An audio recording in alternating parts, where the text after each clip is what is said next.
So if our space is cluttered, our heart's cluttered. If our bedroom has a bunch of stuff shoved in there for just in case moments, then what are we holding on to just in case? Like, we need to radically try. We're in the middle of our quarterly contentment check. So if you never heard of the contentment check, I hadn't either until a friend of mine told me about it, and then I read about it again in the Habits for Holiness. So the CFRs every 4 months will take time to just check where they're at spiritually, of course, physically, mentally, but in a real way during this every 4 months contentment check, they really want to look at their material things. You're like, wait a second, the CFRs, they have a vow of poverty. If they own anything. And that's actually a big reason they say they have to do the contentment check. Because they have this vow of poverty, people out of their generosity give them things, a lot of things. So they have to go through and they have to say, are we really using what we have well? For example, I think they said that they'd go to the kitchen, open the drawer, and they have 5 wooden spoons. And so do we actually need 5 wooden spoons? Or can we pare this down to have 1, 2? From that idea, Father Mark Mary in his Habits for Holiness challenges the laity to do their own contentment check. And he provides a long list of questions that you can talk through, pray through, think through, get your juices flowing. So we did this a few months ago after I read it for Habits for Holiness. We did just the contentment check. We read the questions and we went through and we pared down some stuff that we saw. And with this, we've also been paring down just because of this idea of minimalism, the desire for minimalism. We've been reading lots of minimalist books for the past few years now, but just reading more about that simplicity and what it's like to own less. So we've already been in this trend. So today, October 1st, but my wife starts work next week. So today we took our next 4-month contentment check. So what I did this time actually is I took those questions and then I paired it with a practical room by room guide. So we were reading a book called The Minimalist Home, a step-by-step guide to decluttering, I think. I could put the link below. But essentially he goes through and he asks these questions. We didn't read it all. I only listened to the introduction. I think he stopped reading after the bedroom and living room. But the idea was that you really have to ask these certain questions. A big question that he asked was, the first thing that you should do is, are there duplicates? Look through your drawer. So that's what the CFR is doing. They open the drawer and they say, we have 5 spoons. That's a duplicate. These spoons serve the same purpose. We probably don't need it. So he said, get rid of duplicates.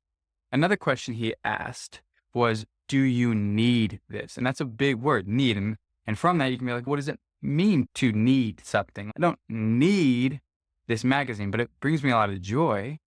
It adds value to my life. So that's up to, in some sense, personal discernment and where you are on that journey. But through these questions, there are a lot of other questions. I went through room by room and I did the bedroom. I did our daughter's room. I did a kitchen. I did living room. I did every room, just like he does as well. And it's very practical. It helps set it up. But with that, I even broke it up the room. So look at the closet. Let's look at the nightstands. Let's look at the sideboard. We look at everything. And I tried to bring up different unique questions as well. For example, I'm standing right in front of the sideboard. You can't see it. You can't see our bags, which I'll get to those bags in a second. But we get to the sideboard and we're looking at this and we have a basket of books. And one of the questions I asked is, do we need these books right now or can they find another home? We go through the books and say, well, we have Wild at Heart. Wild at Heart, I need that for my class. I'm preparing to teach a class. I'm using that in my class. I'm going to keep that, but I'm not going to keep it here. I'm going to keep it in a better location with my school stuff. Next book we bring out. We have a couple photo gallery books that Eve made, one for our 3-year anniversary of dating. And then we have one from our wedding. Those are 2 very important books, but we decided we don't need them right here. That adds a little bit of clutter. We can find a better space for those. So we're going through these spaces and we're just seeing, does this space truly serve us? And part of the thing I did is as we walk into the room, we're already in the room practically, but as we enter the room, as we start the room, I have a short prayer that I wrote specific to that room. For example, living room. So like I said, I have all this stuff down. The living room, an example of the prayer was, Spirit, give us rest and give us connection. May this be a space where we authentically connect and may it bring deep peace and contentment. Allow anyone who comes into this living room to know they are deeply loved and find rest from the worries of the world. So my goal in making these prayers was that, what is the heart behind this room? Well, we have this room, so let it serve in the way that it's supposed to serve. First things first, second things second. So this is a living room. So that means we're supposed to live in it. What do we want this living room to look like? For us specifically, we want it to be a place for hospitality. We want it to be a place where people come in and just decompress. We're working with a ministry of women in crisis pregnancies and very critical very high stakes sometimes, just very stressful situation. So we want this space to be a place where those women can walk in and forget about that and just be who they are freely and be loved. So that's something unique to the living room. In our bedroom, I want that to be a place of rest and rejuvenation, that every night we go to bed, we wake up rejuvenated, ready to serve the Lord. Through these rooms, through these prayers, my goal is to see what the room is supposed to be, what we desire to be, and really make that what it is. Another thing that I find really cool is that I am a pretty practical person and I like things set up in order, and I like structure. One of the things I decided before we do the contemplation, Father Mark Mary generously gives us all these questions. Those questions on their own aren't going to lead you to go declutter your whole house and be very intentional with that. They're a bouncing board, and I think he would agree with, as a springboard for something else. So what I did is I did the contentment check in action, and I went through and I made a lot of practical steps. One of the practical steps was we reviewed our family pillars. And if you don't have family pillars, I'm sure I'll make a video about that at some point. But these family pillars we prayed with, we thought about, and we wrote down a year ago, 2 years ago, and they help us to guide who do we feel like the Lord is calling us to be as a family. So we reviewed those family pillars. And so that way, when we're going through the house, remember, well, we care about simplicity, we care about generosity, we care about radical trust. So how can we form our space, our physical environment, not only our internal, but our external environment, to truly be that space? So that's one of the things. Another practical step is right here. You see the 3 bags. So as you go through the different rooms, what we do is we have a trash bag, a donate bag, and a needs a new home bag. So as you go through the room, if you've never decluttered, if you've never gone on that minimalist kick like me, what you have to do is you have to go based off your instinct. If you start thinking about stuff, you're not really going to do anything. What you do is you go into the room and you ask these questions. You go to your nightstand, very practical. Start with the nightstand. It's always good to start somewhere small, get that momentum going, and then go to the bigger spaces. We start in the bedroom. We started the nightstand. Shouldn't be too hard. What are those things that I don't need? Are there socks that have holes in them? Are there socks that I just don't wear very often? Even underwear.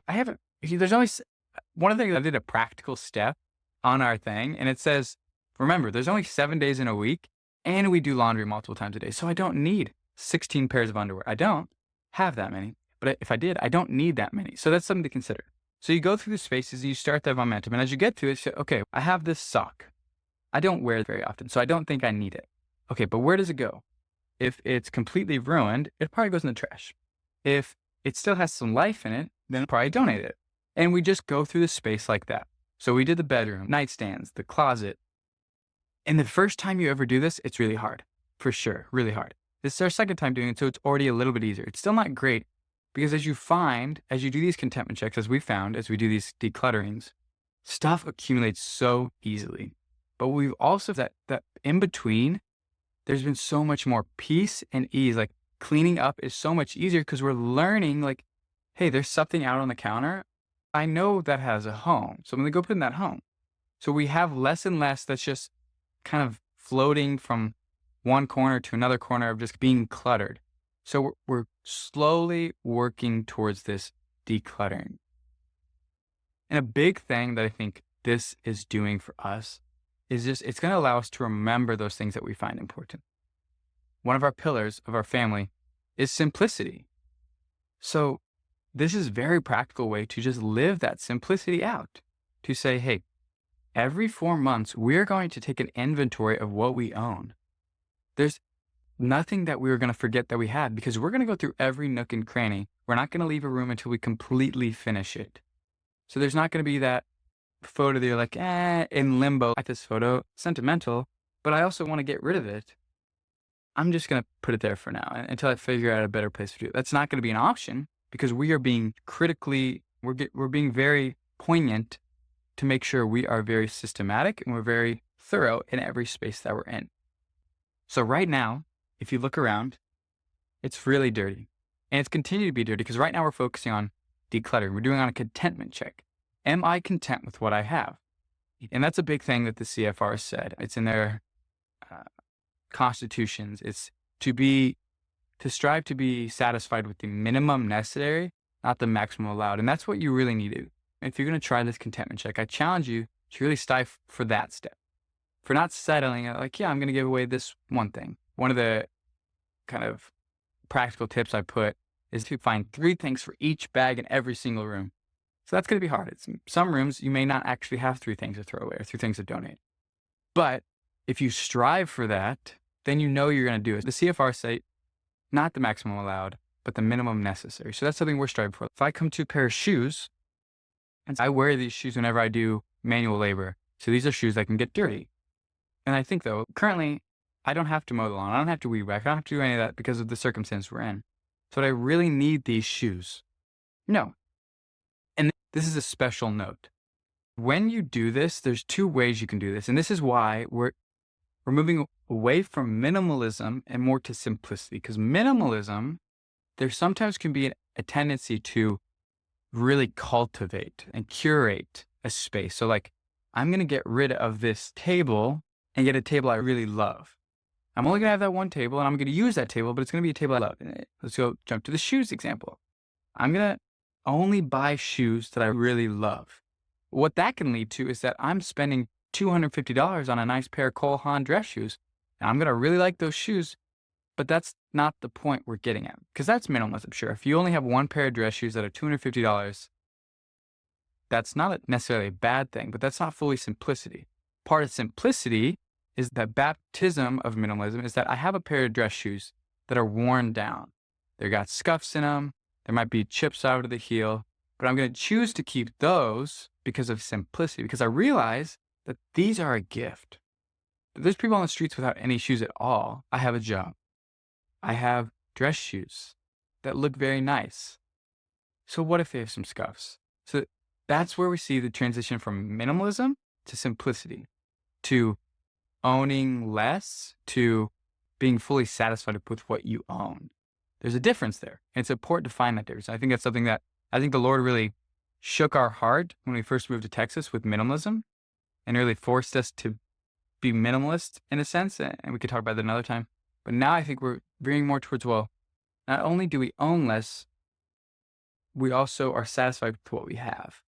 So it's okay if this lamp doesn't perfectly fit our desires. And this is something that even I were talking about this morning, this balance between being perfectly content with what we have. Because we were talking about, well, this sideboard, like what we have, like we're content with what's in our apartment, but our apartment's beautiful. Like we love our couch. We love our sideboard. We love this mirror.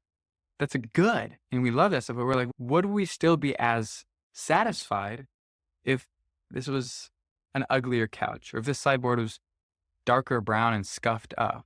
If this wasn't our aesthetic, would we still be satisfied? And that's a hard question, because I think the answer is no. So I think the Lord there's still more for us here. We haven't attained it. I think sometimes some of my friends will think of me or us as, oh, you guys are like the minimalists. You guys are, but like, sure, but we don't want to be minimalists. We want to be simple. Like we want to love the Lord simply, like Christ in his poverty. Like Christ was poor. He wasn't minimal. Like how can we be poor? Because this couch I don't know if this would be poor couch. This is a nice couch. Yeah, we got it off Facebook Marketplace. Like we get everything. But it's still a nice couch. As we continue to work through this space, we're striving to really see what the Lord wants out of our space and what the Lord wants out of our hearts, because this is just a material reality. In some sense, this contentment check is sacramental.